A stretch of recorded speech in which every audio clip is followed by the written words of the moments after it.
नमस्कार, मी Prajakta. Indi journal in फोकसमध्ये आपल्या सर्वांचं स्वागत आहे. आपण 3 दिवसांपूर्वी पाहिलं, की दिल्लीमध्ये जे विद्यार्थी जमले होते मोठ्या संख्येने, सीजेपीने बोलावलेल्या चलो संसद या मोर्चात सहभागी होण्यासाठी त्यांच्यावर पोलिसांनी काय कारवाई केली ते आपण बघितलं. ते निघाले असताना आधी खूप सारे बॅरिकेड्स लावण्यात आले होते. ते अडथळे ओलांडून ते पुढे गेले. तर त्यांना अश्रुधुराचा सामना करावा लागला. त्यांच्यावर लाठीमार सुद्धा झाला. या पोलिसी कारवाईचं देशभरातनं ह्याला विरोध झाला. त्याच्यावर निषेध नोंदवण्यात आला.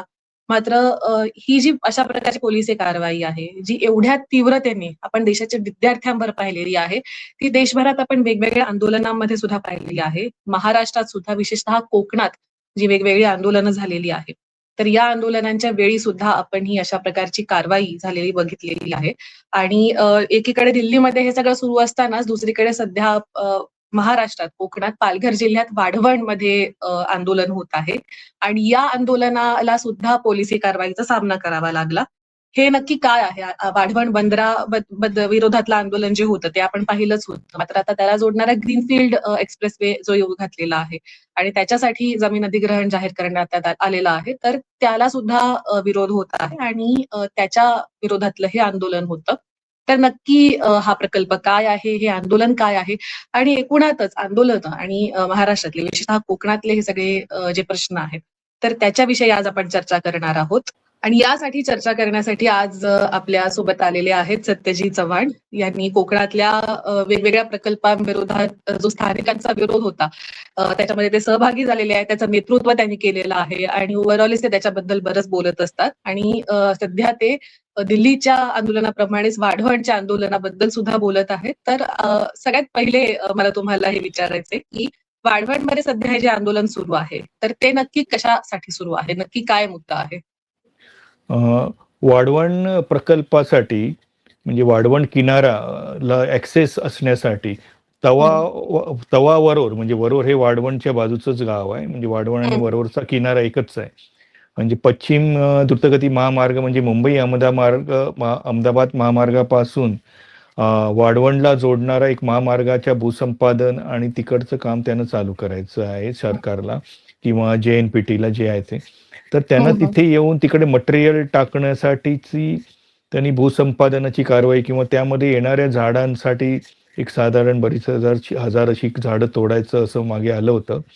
परंतु आता त्यांना किनारपट्टीला तिकडून ॲक्सेस पाहिजे असल्यामुळे त्यांचे डंपर, बोल्डर्स घेऊन हं, भरावासाठी तिकडे येत होते.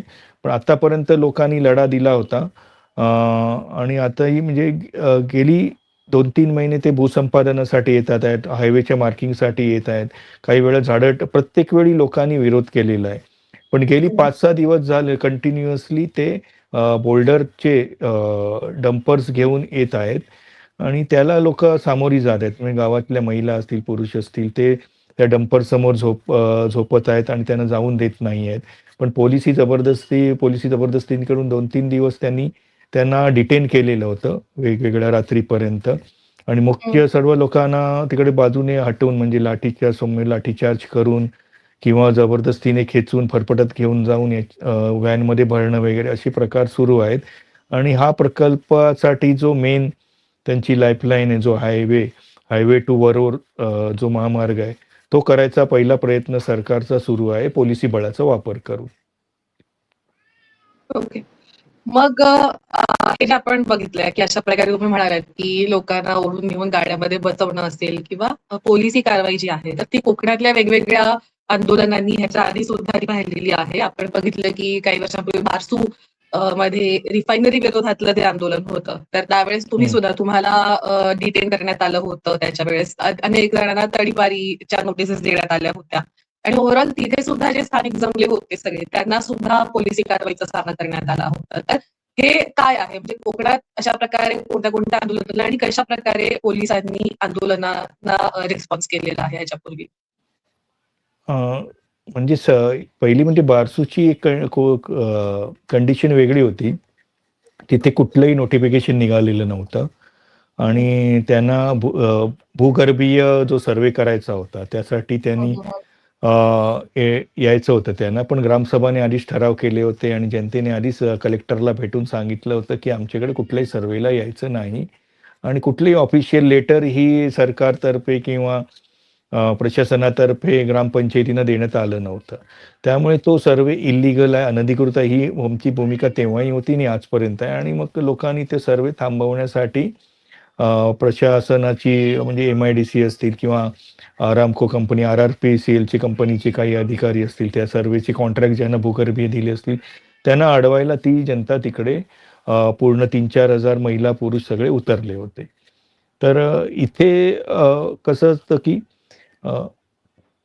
अ, सर्व इकडे आता त्या परमिशन आहे म्हणतात. हायकोर्टाने परमिशन दिली आहे म्हणतात वगैरे, वगैरे सगळं. सगळं काही ठीक आहे. पण हा जनतेचा जो विरोध आहे त्याला पूर्णपणे हे डावलून होत आहे आणि मग जनता ती ऑफिशियल परवानगी असो किंवा नसो मग त्या कायद्याच्या ह्याच्यातनं आता तर बाई आमच्या गावात हा प्रकल्प नको आहे आणि रस्त्यावर येते आणि वरतून ऑर्डर असतात की या लोकांना हटवून हा प्रकल्प आपल्याला सुरूच करायचा आहे. वाढवणमध्ये पर्टिक्युलरली इन्व्हेस्टरचा जो विश्वास जिंकायचा आहे सरकारला, म्हणजे आम्ही हा प्रकल्प करू शकतो, इकडचा विरोध मोडून काढून त्यासाठी ही चाचपणी आहे.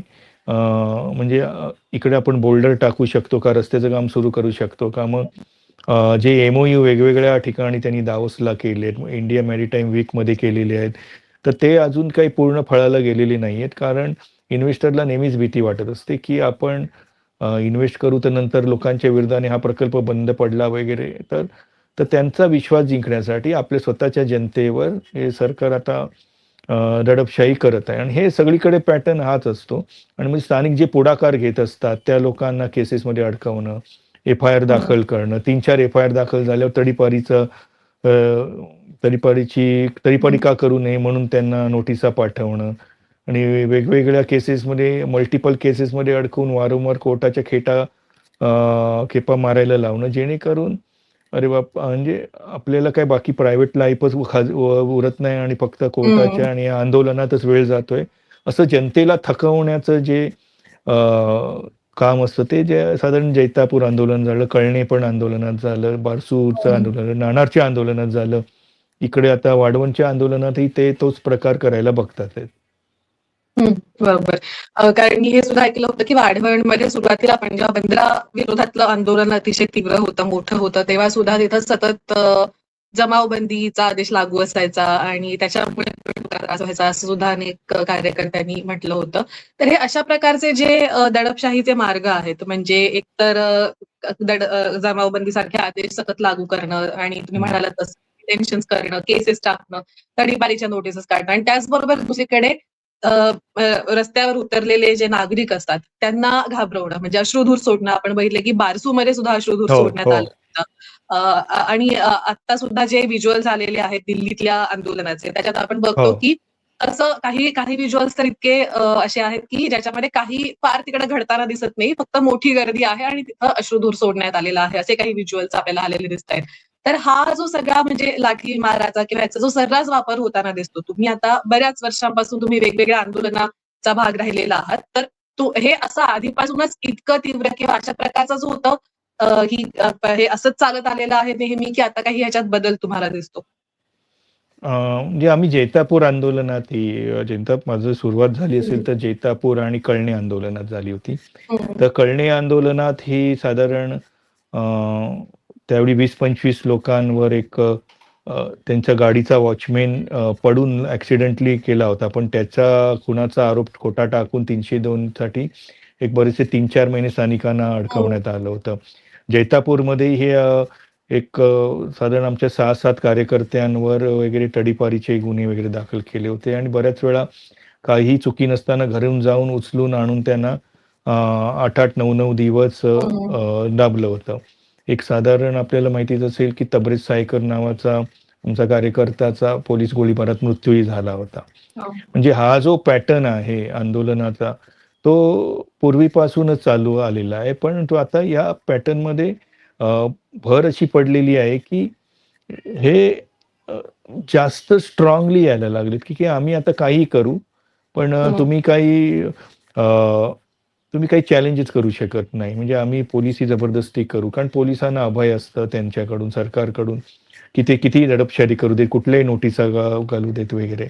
म्हणजे कोणावर केसेस टाकायच्या किंवा नाही टाकायच्या हेही त्यांच्या हातात असतं. जसं की बारसूमध्ये जे आंदोलन झालं त्यामध्ये माझ्यावर 2 ते 3 केसेस अशा होत्या की मी मुंबईत होतो. पण मी त्यांना भडकवलं, इन्स्टिगेट केलं असा आरोप टाकून त्यांनी एफ-आय-आर दर्ज केले होते.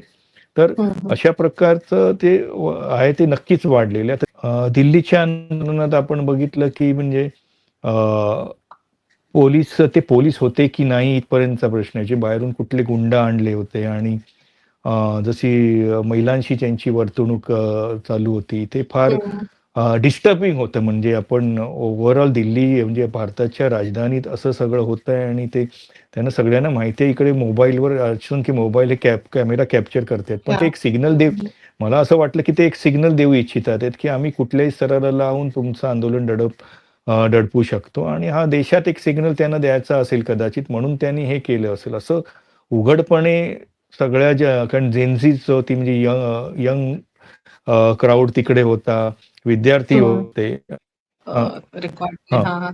म्हणजे हा कदाचित हे उघडपणे रेकॉर्डिंग होतंय म्हणजे सगळ्यांकडेच मोबाईल आहेत. तर ते त्यामुळे मला वाटतं की त्यांना असं सिग्नलच द्यायचं आहे की आम्ही कुठल्याही स्तराला जाऊन तुमचं आंदोलन, देशात कुठलीही चाललेली आंदोलनं दडपू शकतो. कारण सगळीच यंत्रणा वरपासून खालपर्यंत म्हणजे निर्णय देण्याची ही यंत्रणा आमच्याचकडे आहे. तर आम्हाला पाहिजे ते आम्ही करू.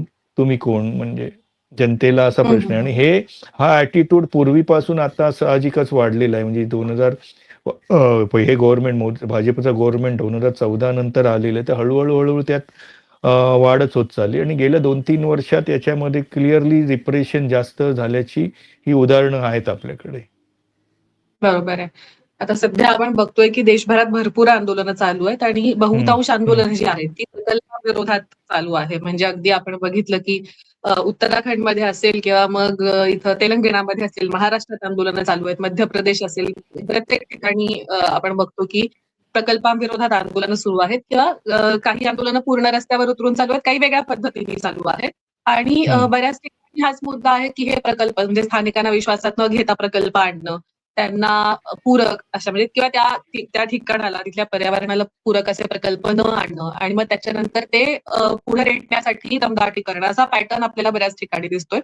आपण बघतोय की बारसूमध्ये रिफायनरीचा प्रकल्प इतकं सगळं आंदोलन आणि विरोधानंतर मागं पडला असता तरी सुद्धा आता नवीन एक प्रकल्प तिथं अनाउन्स करण्यात आलेला आहे, अणुऊर्जा प्रकल्प आणि असं कोकणात आता 3 अणुऊर्जा प्रकल्प जे आहेत ते प्रस्तावित करण्यात आलेले आहेत.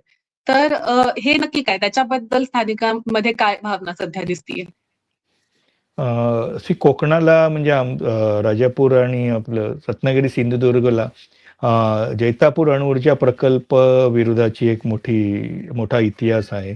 2007-08 पासून ते आंदोलन सुरू होतं आणि त्याने एक पीकही गाठला होता. त्यामुळे अणुऊर्जा का नको? रेडिएशनचे परिणाम काय? अणुकचऱ्याचे परिणाम काय? किंवा कूलिंग वॉटरचे समुद्रावर होणारे परिणाम काय? मासेमारीवर परिणाम काय होणार आहे? आरोग्यावर काय होणार? ह्याचा सगळा अभ्यास मला वाटतं कोकणी माणसाचा पूर्वीच झाला होता. त्यामुळे आश्चर्याची गोष्ट म्हणजे एवढं सगळं असताना त्यांनी परत हे ट्रिगर का करावं? हा मुद्दा होताच. परंतु त्यांनी ते ट्रिगर केलं आणि इमिडिएटली म्हणजे ज्या दिवशी एम-ओ-यूचे मला वाटतं 16 मे 2026 रोजी मुख्यमंत्र्यांनी त्यांच्या एक्स हँडलवर हे जे एम-ओ-यू झालेल्याची जी ठिकाणं दिली, ती एक पूर्णगड होतं, बारसू होतं आणि देवगड होतं. आणि त्यामुळे जैतापूर तर पूर्वीचा प्रपोज्ड आहेच. म्हणजे एखाद्या थोड्याशा 50-60 किलोमीटरच्या रेंजमध्ये 4 अणुऊर्जा प्रकल्प त्यांनी प्रस्तावित केल्यामुळे साहजिकच एक संतापाची लाट जनतेमध्ये उठली. ती सोशल मीडियावरून आधी व्यक्त झाली. मग तिकडच्या लोकांच्या मीटिंगा, बैठका सुरू झाल्या. ग्रामसभाचे ठराव झाले. बारसूचा झाला, सोवळचा झाला, सोलगावचा झाला. मुणगे, हिंदळे, आचरे, मिठमुंबरी या गावांचाही झाला. सगळीकडे कमिट्या पण स्थापन झाल्या. कोकण अणुऊर्जा प्रकल्प विरोधी संघही स्थापन झाला. म्हणजे हे 16 मेला झालेलं. आज जवळ-जवळ 2 महिने झालेले आहेत. पूर्वी ही प्रोसेस खूप हळू व्हायची. पण आता कोकणी माणूस मला वाटतं एवढा जागरूक आहे, की 2 महिन्यातच सगळी विरोधाची तयारी करून बसला. त्यामुळे अ, मंत्री असतील, पालकमंत्री असतील, रत्नागिरीचे असतील किंवा सिंधुदुर्गाचे असतील, या लोकांना असं स्पष्टपणे सांगावं अजून नक्की नाहीये, जागा नक्की नाहीये. मुख्यमंत्र्यांना विधानसभेत ही भाष्य करावे लागलेले, की एमओयू झालेत, हं, हं, पण हं. जागा निश्चिती अजून झालेली नाहीये. त्यामुळे बरोबर. एक ती अ, या लोकांच्या विरोधामुळे थोडं तरी ते आता बॅकफुटला किंवा शांत आहेत, असं वाटतंय. पण लोकं अलर्ट आहेत, सावधान आहेत. जोपर्यंत आता देवगडच्या लोकांना पण त्यांच्या मंत्र्यांनी सांगितलं, की असं काही प्रकल्प येत नाहीये, दुसरा येतोय वगैरे, वगैरे. पण त्या लोकांनी हट्टाने एक लिहिलंय, की मुख्यमंत्र्यांनी एक सँडलवर लिहिलंय ना, तर तिकडेच त्यांनी क्लिअर करावं, की इकडची जागा आता घेतली जात नाहीये.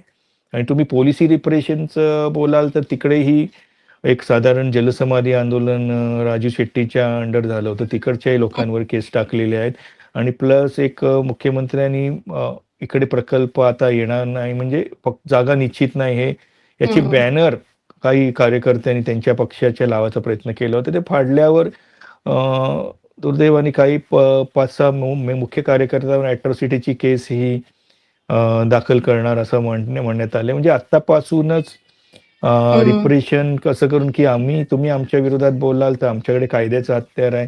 सर्व प्रशासन आमच्या ताब्यात आहे आणि आम्ही काही करू शकतो हा सिग्नल द्यायचा ते प्रयत्न करतात आहेत. पण हं, अ, हं.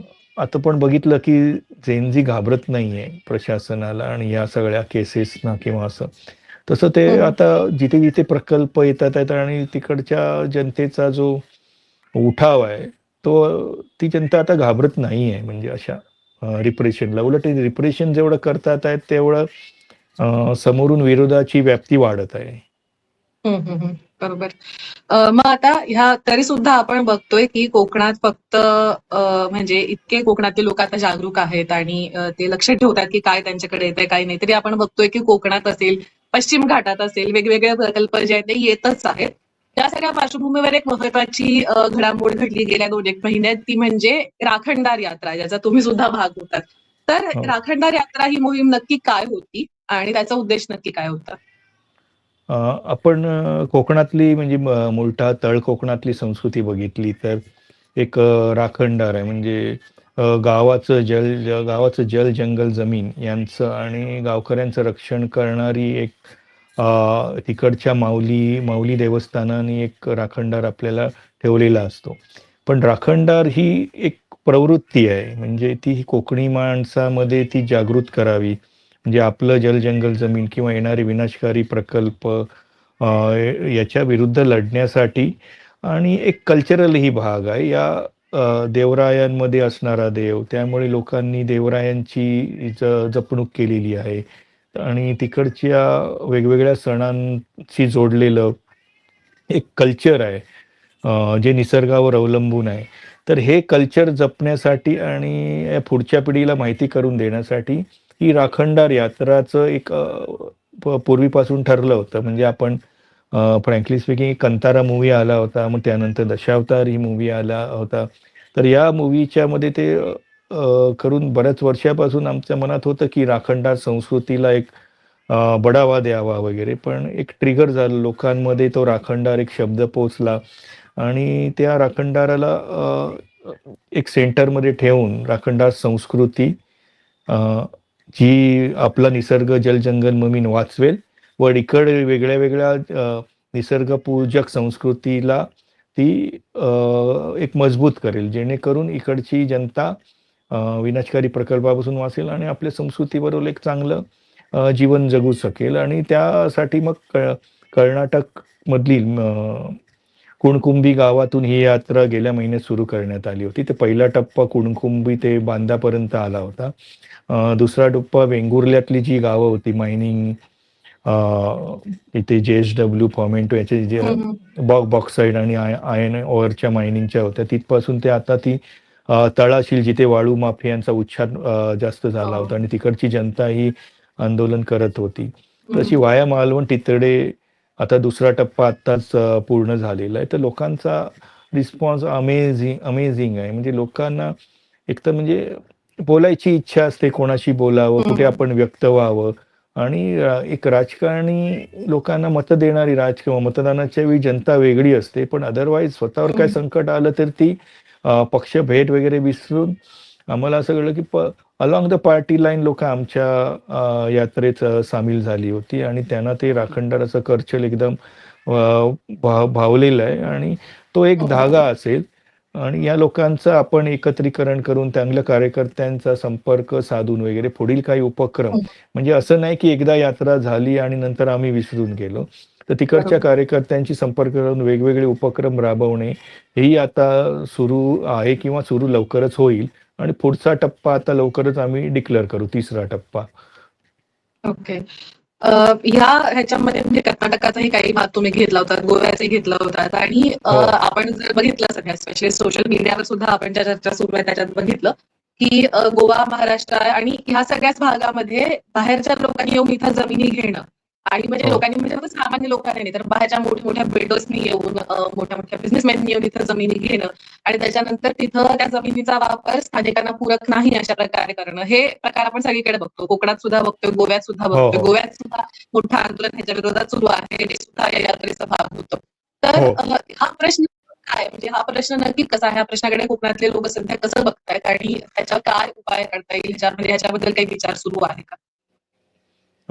पहिलं म्हणजे कोकणाला म्हणजे ती सौंदर्य हा आता म्हणजे शापच ठरलेला आहे, की अराउंड मोपा एअरपोर्ट जेव्हापासून झालं, तेव्हा आजूबाजूच्या दोडामार्ग आणि गोव्याच्या आजूबाजूच्या ज्या जमिनी होत्या, नॉर्थ हं, गोवा किंवा गोवा सावंतवाडी, वेंगुर्ला, दोडामार्गच्या, त्या बऱ्याचशा म्हणजे देशात म्हणजे आपल्याकडे ज्यांच्याकडे पैसा आहे, तिकडे त्यांच्यासाठी रिअल इस्टेट प्रोजेक्ट मोठे-मोठे हं, तिलारी धरणाच्या परिसरात वगैरे जास्त घेण्यात आहे आणि याच्यामध्ये आम्ही जर म्हणजे एक साधा रिसर्च केला तरी एवढं कळलं होतं की गुडगाव, नोएडा, चंदीगड, दिल्ली असं जिकडचे जास्त प्रशासकीय अधिकारी असतील किंवा श्रीमंत वर्ग असेल, तो इकडे हं, येतो आणि त्या सगळ्या जर्नीमध्ये इन्व्हेस्ट करतो. काही लोकल पण असतील, पण मेजरली नॉर्थ इंडियन लोकं जे आहेत, ते म्हणजे त्यांच्याकडे किंवा गुजराती वगैरे, गुजरात प्रांतातले वगैरे, राजस्थानचे मध्ये इकडे बरे येतात आणि त्यांच्या हं, त्या रिअल इस्टेट प्रोजेक्टमध्ये ते मोठ्या-मोठ्या प्रमाणावर जमिनी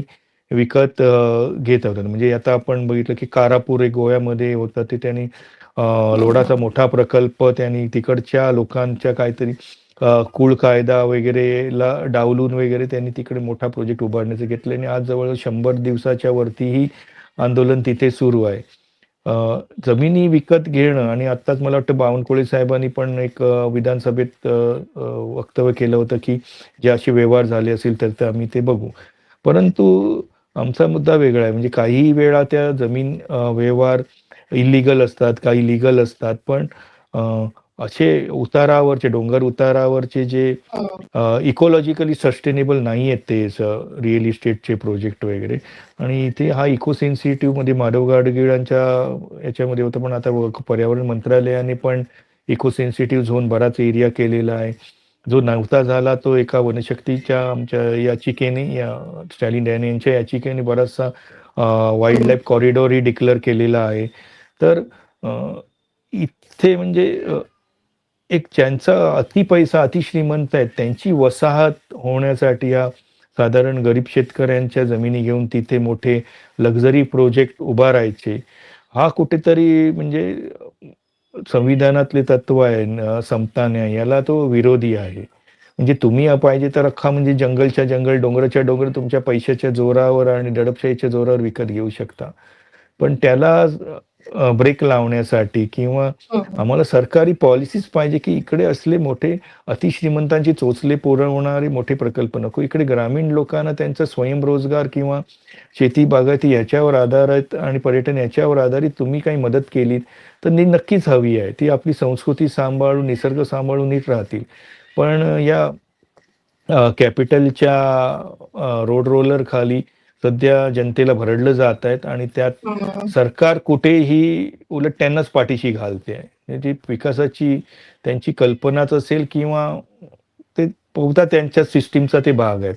त्याच्यामुळे साहजिकच लोकांचा विरोध आहे आणि आम्ही जमिनी विकू नये म्हणून एक अभियानही राबवतोय. कोलजर गावाने असेल, मुणगे गावाने असेल आणि आता काल परवा पाल जे गाव आहे वेंगुर्ल्यातलं त्यांनीही हं, एक जमिनी विकू नये परप्रांतीयांना आणि विकायची असेल, ज्यांना गरज असेल त्यांनी गावातच जमिनी प्रेफरेबली विकाव्यात, ते पण ग्रामपंचायतीने गावकऱ्यांना सांगून. हं. अशा प्रकारची एक मूव्हमेंट सुरू झालेली आहे. ओके.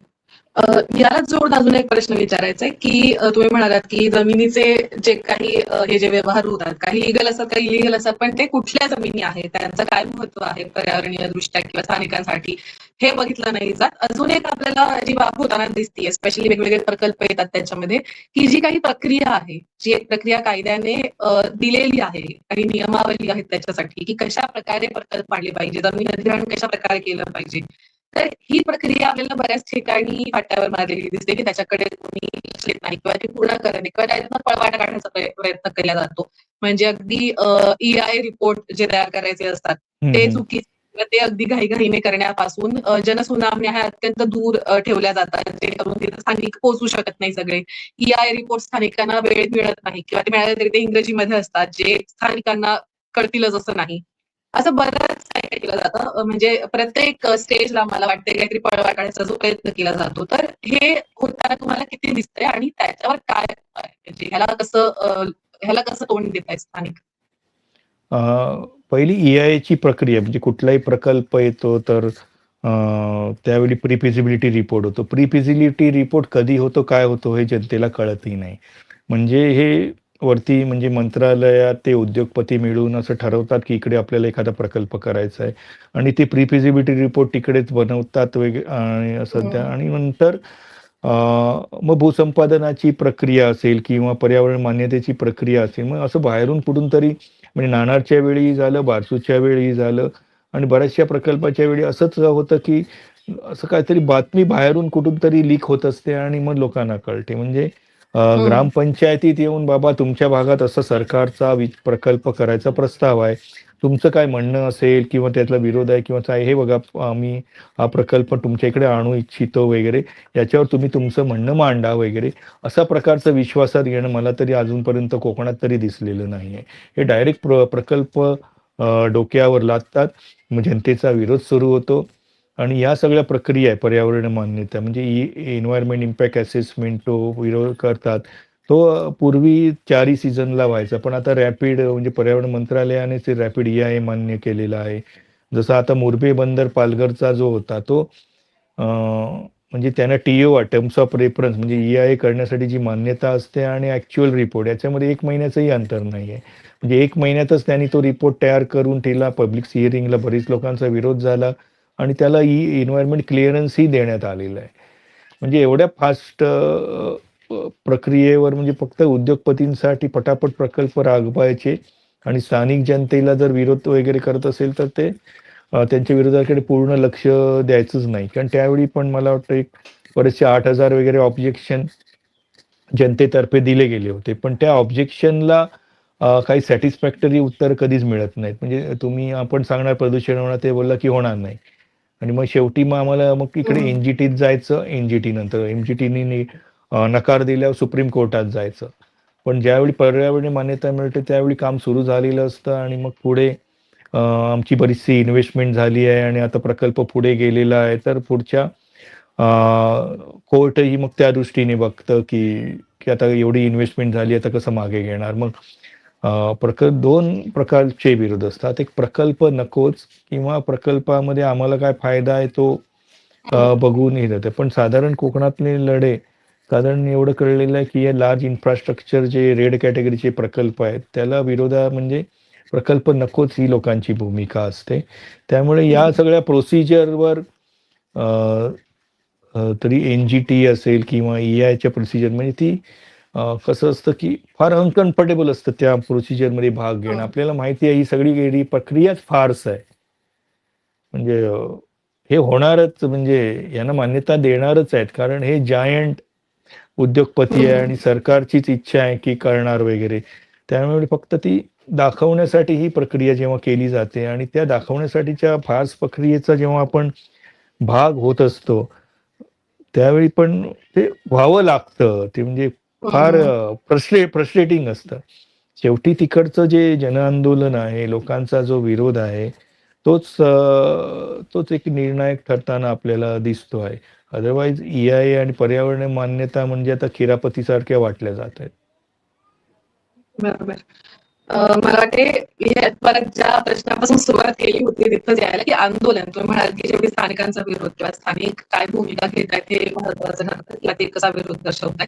पण मला वाटते की 2 वर्षांपूर्वी जेव्हा निवडणुकीचा परत निकाल लागला तर हो. त्यावेळेस बोलताना तुम्ही असं बोलला होतात आपण एका इंटरव्ह्यूच्या दरम्यानच की आंदोलन करणं बहुधा कठीण होत जाईल असं वाटतंय, असं दिसतंय ओव्हरऑल की जे काही कायदा भ्रष्टाचार कायदा जो आणण्यात आला किंवा आपण जे काही बघतोय की ज्या प्रकारे पोलिसांना एकदम खुला हात दिला जातो आंदोलनांना हं. नियंत्रण करण्यासाठी.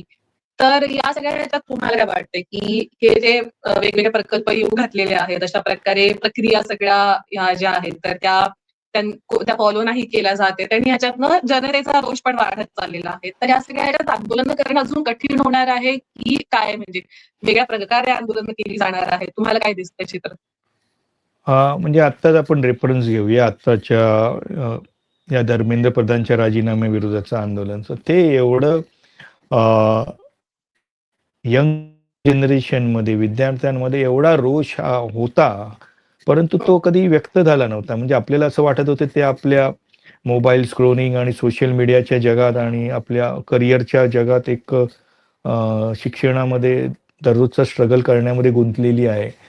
परंतु हे कॉकरोच जनता पार्टीचं आंदोलन असेल किंवा आता सध्याचा एका आठवड्यामध्ये प्रत्येकाला या आंदोलनाशी आपण कनेक्ट व्हावं असं वाटायला लागलं किंवा तेव्हा कलकत्ता असेल, लखनौ असेल, जयपूर असेल, मुंबई असेल, दिल्ली सोडून अजून अख्ख्या आपल्या देशातल्या प्रत्येक शहरांमध्ये तिकडचा यूथ या आंदोलनाशी कनेक्ट होऊ पाहतोय आणि तो निडरपणे कनेक्ट होतो. फार इनोव्हेटिव्ह त्यांची पोस्टर आहेत, प्रकार आहेत. तर अशा प्रकारे तो कनेक्ट होऊ पाहतोय तिकडे आणि आपल्याला अपेक्षा नव्हती की एवढ्या मोठ्या प्रमाणावर हे आंदोलन होईल. त्यामुळे कुठेही प्रकल्प म्हणजे ज्या गावकऱ्यांना नको असलेले किंवा त्यांची जलजंगल जमीन संपवणारे, संस्कृती संपवणारे जे प्रकल्प आहे, ते त्याच्या विरोधात ती आंदोलनं अशी फार मोठ्या जायंट उद्योगपतीसमोर आणि एक हुकुमशाही सरकारसमोर लढताना असं एखाद वेळी वाटू शकतं, अरे ही काय विषम लढाई आहे.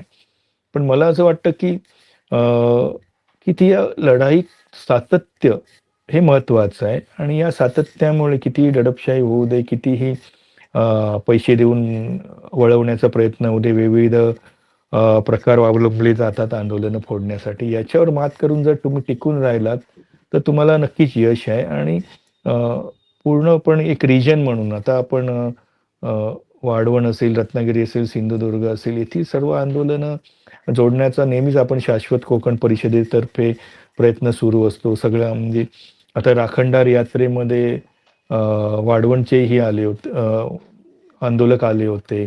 अखिल महाराष्ट्र मच्छीमार कृती समितीचेही लोकं आले होते. तर आणि रत्नागिरी, सिंधुदुर्गचे म्हणजे एक युनिट म्हणून आपण जर मोठा दडपशाही करणारं सरकार असो, एका ट्रिगर पॉइंटची एक गरज असते. तो कधीतरी येणारच. तुमची इंटेन्शन चांगली आहे. तुम्ही सातत्य ठेवताय, तर कुठेतरी एका स्टेजला कितीही निराशादायी वातावरण असेल, तरी एक होप कायम असते. पण तुम्ही प्रयत्नच सोडून दिलं, तर ते होपचा धागाही तुमच्याकडे नसतो. म्हणून सातत्याने आपला विचार मांडत राहणे, सातत्याने जनसंघटन करत राहणे, सातत्याने उपक्रम घेत राहणे, ह्या गोष्टी आपल्याला कराव्या लागतील आणि त्याच्यातच आहे का की आपण सिस्टीम बदलू शकू की नाही शकू हा मोठा प्रश्न आहे. पण आम्ही ग्राउंड लेव्हलला लोकांबरोबर काम करणं आणि त्यांना एकत्र ठेवणं याच्यावर फोकस देत आहोत. मला वाटतं ह्याच नोटवर आपण आजची चर्चा थांबवूयात. खूप खूप धन्यवाद तुम्हाला की तुम्ही आज आलात वेळ काढून आणि या सगळ्यावर तुमचे इन्साइट्स आम्हाला दिले. मला वाटते की जी आंदोलनांकडे ज्या प्रकारे बघितलं जातं ते सुद्धा बदलत चाललेलं आहे. त्यामुळे आपण बघू की आता ह्याच्या पुढे काय होतंय. इंडी जर्नलवर आम्ही अशा प्रकारचे विषय जे आहेत ते नेहमीच हाताळत असतो. त्याच्याविषयी वेगवेगळ्या चर्चा ह्याच्यावर होत असतात, पॉडकास्ट असतात, रिपोर्टाज असतात, एक्सप्लेनर व्हिडिओज असतात. हे सगळं बघण्यासाठी आमचं हे चॅनल नक्की सबस्क्राईब करा. बेल आयकॉनवर क्लिक करा जेणेकरून नवीन व्हिडिओ आला की तुम्हाला लगेच त्याचं नोटिफिकेशन येईल. हा व्हिडिओ आणि यातला विषय तुम्हाला पटला असेल, आवडला असेल तर ते आम्हाला कमेंट्समध्ये नक्की कळवा. तुम्हाला ओव्हरऑलच काय वाटतं या सगळ्या आंदोलनांबद्दल हे आम्हाला कमेंट्समध्ये कळवा. हा व्हिडिओ लाईक करा, शेअर करा आणि पाहत राहा इंडी जर्नल.